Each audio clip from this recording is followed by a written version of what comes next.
जय श्री कृष्ण दोस्तों, स्वागत है आपका अपने YouTube चैनल संस्कृत धारा में। और मैं हूं MD शास्त्री। और आज हम यहां पर जैसे हमारी लगातार बातें चल रही है उसी के अनुसार हम वास्तु की टिप्सों के बारे में बात कर रहे हैं। वास्तु शास्त्र के सम्मत हमारा घर कैसा होना चाहिए, हमारा घर का वास्तु कैसा होना चाहिए, हमारा व्यवसाय स्थान कैसा होना चाहिए, हमारा ऑफिस कहाँ होना चाहिए, कैसा होना चाहिए, कर्मचारी कहाँ रहने चाहिए, अगर हमारे घर में नौकर रहते हैं तो वो कहाँ होने चाहिए, हमारे घर के आसपास क्या चीज़ नहीं होनी चाहिए, क्या चीज़ होनी चाहिए। इन सभी बातों के बारे में हम जो वास्तुशास्त्र ज्ञान जो है बहुत बड़ा विस्तार ज्ञान है, इसके बारे में हम धीरे धीरे जान रहे हैं। मैं भी धीरे धीरे आपके लिए और अपने लिए मान लो, आपके लिए मान लो, यानी सभी के लिए मैं भी कुछ अध्ययन करता रहता हूँ और आप तक पहुँचाने की कोशिश करता हूँ। अभी तक वो कहते हैं कि आज तक कोई ये तो नहीं कह सका कि मैं सर्वोपरि हूँ, मैं सब चीज़ों में निपुण हूँ या इस विद्या में निपुण हूँ। ऐसा तो नहीं है, परंतु फिर भी जहाँ तक ज्ञान मिला है गुरुजनों से, विद्वानों से और साथ में पुस्तकों से, मैं वो आपके साथ में बांटने की कोशिश करता हूँ और जहाँ तक हो सके सही दिशा में ही निर्देश देने की कोशिश रहती है मेरी। आज हम जो बात कर रहे हैं ये बात कर रहे हैं वास्तुशास्त्र के अंदर। अगर हमारा घर, जैसे हमने घर, कोई भूमि हमने लेनी है या फिर हमें कोई घर लेना है, उसके अंदर कई बार ऐसा हो जाता है कि सभी का घर वर्गाकार, आयताकार, वृत्ताकार तो नहीं होता। जरूरी नहीं है सबका ऐसा ही घर होना, क्योंकि हम देखते हैं कि लगभग घर ऐसे मिलते हैं जिनकी चौड़ाई और लंबाई एक जैसी नहीं होती है। लंबाई और चौड़ाई अगर एक जैसी हो तो वो सर्वश्रेष्ठ घर कहलाता है। ये तो हम सब जानते हैं, सबको पता है इस बात का। अगर वर्गाकार, वृत्ताकार हो तब भी श्रेष्ठ कहलाता है। और एक और बात कही गई है कि अगर चौड़ाई जो है उससे 2 गुनी तक अगर लंबाई हो घर की तब तक ठीक है, परंतु 2 गुनी से भी आगे बढ़ जाए उसके बाद में वो अशुभ फल प्रदान करना प्रारंभ कर देती है वो भूमि। कल हमने पढ़ा था कि भूमि का परीक्षण कैसे किया जाए, उससे पहले की भी कई वीडियो पढ़ चुके हैं, हम देख चुके हैं। तो आज हम पढ़ने वाले हैं कि अगर हमारे घर के अंदर, जैसे कई घर होते हैं, भूमि जो होती है वो कई प्रकार की होती है। कई घरों के अंदर क्या है कि कोई कोना बढ़ता है, कोई कोना बढ़ने लग जाता है। जैसे कई बार ऐशान कोण बढ़ जाता है, कई बार आग्नेय कोण बढ़ता है, किसी का नैऋत्य कोण बढ़ता है, किसी का वायव्य कोण बढ़ता है। तो ये कोने अगर बढ़ जाए तो इनसे हमें क्या प्रभाव मिलेगा। लेकिन ये भी है कि बहुत सारे ऐसे भी कोण हैं, अगर बढ़ जाए तो हमारे घर का नाश कर देगी, हमारे यहाँ समस्या पैदा कर देगी, रोगग्रस्त कर देगी, धन में हानि करेगी, आर्थिक हानि करेगी, हृदय का रोग हो जाएगा, चर्म रोग हो जाएगा। यानी अनेक प्रकार की जो समस्या आती है ना, वो वास्तुशास्त्र से भी आती है। जो माने या ना माने, ये बात मैं हर बार कहता हूँ, कोई माने या ना माने उसके ऊपर उस चीज का प्रभाव तो पड़ता ही पड़ता है। क्योंकि भूमि पर अगर हम रहेंगे तो हमें वास्तुशास्त्र को मानना पड़ेगा। वास्तुशास्त्र किसी के ये नहीं है कि केवल ये हिंदू के लागू होती है या किसी अन्य के लागू नहीं होती, या फिर ये ब्राह्मण की लागू होती है या किसी अन्य वैश्य, क्षत्रिय, शूद्र किसी के लागू नहीं होती। ये भूमि पर रहने वाले सभी मानव जीव के लिए लागू होती है। दूसरी बात, इस चीज का मैं हमेशा कहता भी हूं, आप प्रयोग करके देख लीजिए, जिससे आपको पता चल जाएगा कि वास्तु का वास्तव में ही असर होता है और वास्तु वास्तव में ही प्रभावशाली होता है। वास्तु तो ऐसा होता है कि करोड़पति को भी रोड़पति कर देता है। ऐसी ऐसी भूमि आपने देखी हो, कई बार ऐसा सुना भी होगा कि हमने वो भूमि खरीदी थी, उसके बाद में हमारा तो भट्ठा ही बैठ गया, हम तो किसी काम के ही नहीं रहे। किसी के भवन लेने के बाद में या जमीन लेने के बाद में केस, कचहरी, जेल इत्यादि की समस्या पैदा हो जाती है। किसी के मतलब करोड़पति होते हुए भी वो धीरे धीरे करके अपयश की ओर बढ़ने लग जाता है। ऐसी समस्याएं जब आती है, या फिर हम घर में मानते इस बात को कि हर प्रकार से सुख है, लेकिन फिर भी घर में रोग है, चिड़चिड़ापन है और डॉक्टर का आना जाना बंद नहीं हो रहा, तो ये सारी समस्याएं जो होती है ये वास्तु के कारण होती है। तो आप वास्तु के ऊपर जरूर ध्यान दीजिए। देखो, याद रख लेना, वास्तु एक ऐसी चीज है जो अगर आपका वास्तु 80-90% तक अगर सही होगा घर का, तो ये मान लीजिए कि आप बहुत सारी समस्याओं से बच सकते हैं। और अनेक जो हमारी यहाँ दिक्कत आती है, बच्चे हमारे विकसित नहीं हो पाते हैं, बच्चे हमारे निरोगी काया में नहीं रहते हैं, बच्चे हमारे बुद्धि की क्षमता अधिक नहीं है, उनकी तीव्र गति की बुद्धि नहीं है, और बच्चे पढ़ने में होशियार नहीं है, कई बार क्या है कि नौकरी लगते लगते रह जाते हैं। ऐसी जब समस्याएं आती है ना, तो वहां पर हमें इन बातों का ध्यान रखना चाहिए कि कहीं ना कहीं वास्तु, देखो ज्योतिष और वास्तु दो चीज ऐसी है जो चीज हमें सबसे अधिक प्रभावित करती है। पहले वास्तु का ध्यान दीजिए, उसके बाद में उनके ग्रह नक्षत्र को भी ध्यान में रखिए। किसी ब्राह्मण से, अच्छे विद्वान ब्राह्मण से पूछिए, जिससे आपको पता चलेगा कि ग्रह नक्षत्र में दिक्कत है या वास्तु में दिक्कत है। दोनों चीज़ों के बारे में आप जानकारी ले लीजिए, और उनके उपाय भी आपको लगभग जो विद्वान ब्राह्मण होंगे वो अवश्य बताएंगे। तो आज की जो बातें कर रहे हैं, हम बात कर रहे हैं जैसे अगर हमारा अगर घर की 4 दिशाएं मुख्य मानी जाती हैं, पूर्व, पश्चिम, उत्तर, दक्षिण, ये विशेष मानी जाती है। परंतु इन चारों कोणों में बीच में एक एक दिशा और होती है। जैसे उत्तर, पूर्व और दक्षिण के मध्य में आग्नेय कोण होता है। अब सबसे पहले हम बात कर लेते हैं कि पूर्व और उत्तर के बीच में कौन सा होता है, आग्नेय कोण होता है। ठीक है, पूर्व और दक्षिण के बीच में आग्नेय कोण होता है, और उसके बाद में दक्षिण और पश्चिम के बीच में जो होता है वो नैऋत्य कोण होता है। पश्चिम और उत्तर के बीच में जो होता है वो वायव्य कोण होता है, और उत्तर और पूर्व के बीच में जो कोणा होता है वो ऐशान कोण होता है। अब बड़ी ध्यान से सुनना, आपको बड़ी ही काम की चीज मैं बता रहा हूं कि हमेशा याद रख लेना, जो वर्गाकार, आयताकार भूखंड ही जो होता है वही ग्राह्य होता है, यानी वही सर्वश्रेष्ठ कहलाता है। परंतु ऐसा बहुत कम होता है। आयताकार भी बहुत सारे होते हैं और वृत्ताकार भी बहुत सारे घर होते हैं, परंतु उनमें कोणों की विशेषता आज हम जान लेते हैं। कौन सा कोणा जो है वो हमारे लिए विशेष है, कौन सा कोणा जो है वो हमें नुकसान दे सकता है, तो वो बात करते हैं। सबसे पहले जैसे बात कर लेते हैं अपने पूर्व और उत्तर के मध्य वाला कोणा।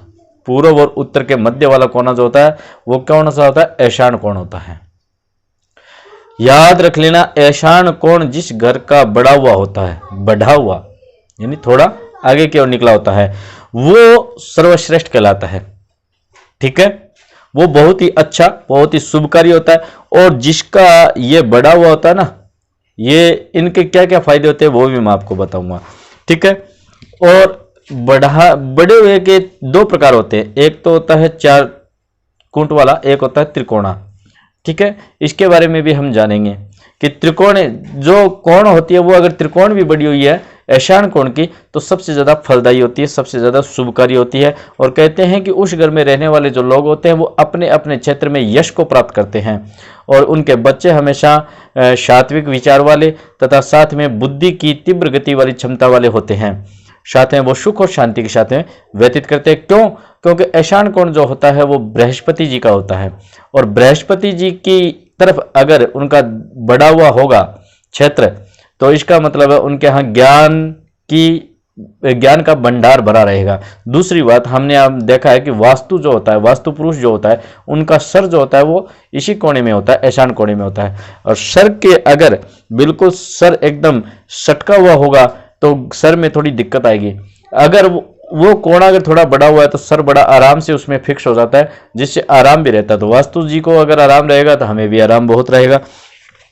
ऐशान कोण में अगर चौरस भी बड़ा हुआ है, जैसे ऐशान कोण से ले लेते हैं, जैसे ले लेते हैं उत्तर और पूर्व की ओर अगर बढ़ा हुआ है, तो मैं आपको साथ साथ में चित्र भी दिखा रहा हूँ। ऐसे भी अगर बढ़ा हुआ हो तब भी शुभ होता है।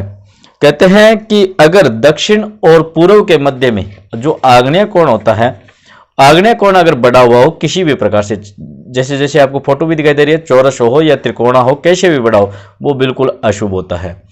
ठीक है, उसके बाद में अगर पूर्व और दक्षिण और पश्चिम में बढ़ा हुआ हो तब भी कहते हैं नैऋत्य कोण जो होता है वो भी अशुभ होता है बढ़ा हुआ, और जो वायव्य कोण होता है वो भी अशुभ होता है बढ़ा हुआ। उसके बाद में कहते हैं कि जो घर वर्गाकार होता है ना वह सर्वश्रेष्ठ कहलाता है। ठीक है, आयताकार भी श्रेष्ठ होता है, वर्गाकार भी होता है, और वृत्ताकार भी लगभग बढ़िया होता है। इसे भी इतना अशुभ नहीं कह सकते हम। फिर कहते हैं कि घर कैसा हो। देखो, घर हमेशा सिंहमुखी होना चाहिए। घर नहीं, व्यवसाय करने वाला स्थान, व्यवसाय करने वाला जो स्थान होता है ना वो सिंहमुखी होना चाहिए। व्यवसाय करने वाला, यानी जो व्यापार करने वाला जो स्थान होता है ना हमारा, वो शेर के मुख जैसा होगा ना, तब बहुत बढ़िया होगा। जो रहने वाला स्थान होता है ना, वो गोमुख होना चाहिए, गो के मुंह जैसा होना चाहिए। ठीक है, अगर गो के मुख जैसा होगा तो वो बहुत ही बढ़िया कहलाएगा। ठीक है, इनके भी मैं आपको चित्र दिखाता रहा हूं, साथ में देखते रहिए आप। ऐसा अगर चित्र होगा, ऐसा अगर घर होगा तो बहुत बढ़िया होगा। अब कहते हैं कि इनको सुधारने की भी कोशिश करनी चाहिए। अगर किसी का कोना ज्यादा बड़ा हुआ है, उसको वास्तु के अनुसार अगर वो दोष है तो उसे सुधार लेना चाहिए। कहते उत्तर और पश्चिम में अगर विस्तार हुआ है, उत्तर और पश्चिम में जो वायव्य कोण है उसमें अगर विस्तार हुआ है, तो आवास में रहने वाले प्रसिद्ध व्यक्ति भी उत्तरोत्तर अपमान की ओर बढ़ते जाएंगे, उत्तरोत्तर दरिद्रता की ओर बढ़ते जाएंगे। ठीक है, फिर कहते हैं ईशान कोण के विस्तार से संपन्न भूखंड, यानी जो ईशान कोण होता है, उत्तर और पूर्व के मध्य में जो कोण होता है, वो अगर बढ़ा हुआ है तो मैंने आपको पहले बताया वो व्यक्ति, उस परिवार के लोग जब वो ज्ञानार्जन करने में बहुत ही ज्यादा सशक्त रहेंगे, साथ में वो उन्नति करेंगे और साथ में हर सदस्य हर क्षेत्र के अंदर यानी अपने अपने क्षेत्र के अंदर अच्छी सफलता को प्राप्त करेंगे। फिर कहते हैं पूर्व और दक्षिण के विस्तार, यानी पूर्व और दक्षिण के मध्य में जो आग्नेय कोण है हमारा, अगर उसके अंदर विस्तार होता है तो कहते हैं कि उस घर में रहने वाले जो व्यक्ति होते हैं उनको अनेक प्रकार का अशुभ फल मिलता है। साथ में कहते हैं कि उनका अशुभ फल किस प्रकार हो सकता है, बिजली से शॉक लगना, हमेशा बिजली के द्वारा भय रहना, और अधिक ज्यादा अगर कुछ ज्यादा ही बढ़ा हुआ है तो कहते हैं उससे अग्नि के द्वारा जान माल का खतरा रहता है। ठीक है, फिर कहते हैं कि विस्तार दो प्रकार के होते हैं, मैंने आपको बता दिया, एक त्रिकोणात्मक होता है और एक अलग से भूखंड होता है। तो कहते हैं कि जो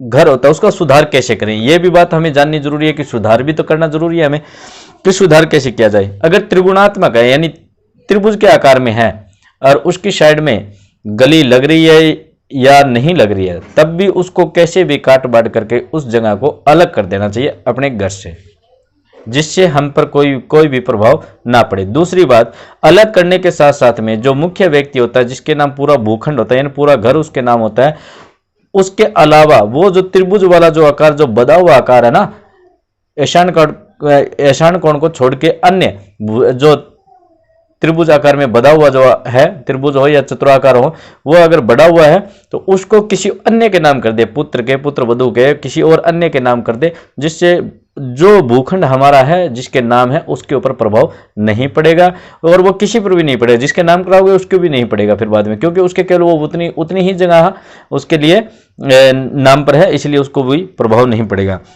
कहते हैं वर्गाकार आयताकार बना लेना चाहिए, अपने घर को जैसा भी हो काट बांट करके उसको वर्गाकार या आयताकार बना लेना चाहिए। अगर त्रिगुणात्मक ना होकर के वर्गाकार या आयताकार हो तो इस प्रकार की भूमि को छोड़ पाना आर्थिक रूप से हम नहीं मानते कि छोड़ना चाहिए, नहीं छोड़ना चाहिए, लेकिन इसका भी एक विस्तार उपाय है कि उस जगह को वहां से काट दीजिए और वहां पर कोई अन्य गोदाम बना लीजिए, दुकान बना लीजिए, कोई और कुछ भी कार्यालय वगैरह कुछ भी बना लीजिए, अलग से रूम बना दीजिए जिसको किराए पर दे दीजिए आप।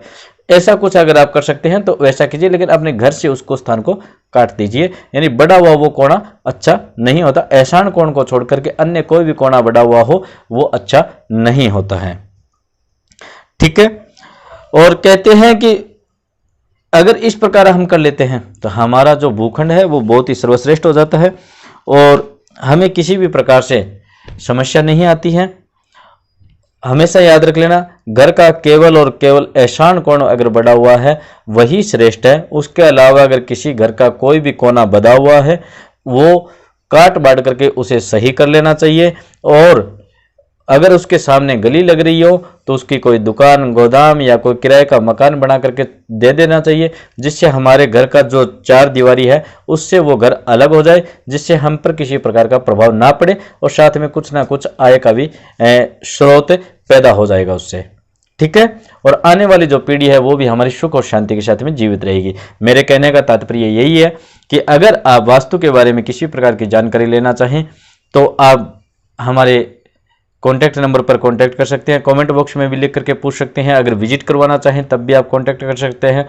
और मैं ब्राह्मण मुरलीधर शास्त्री आचार्य शिक्षा शास्त्री की हुई है।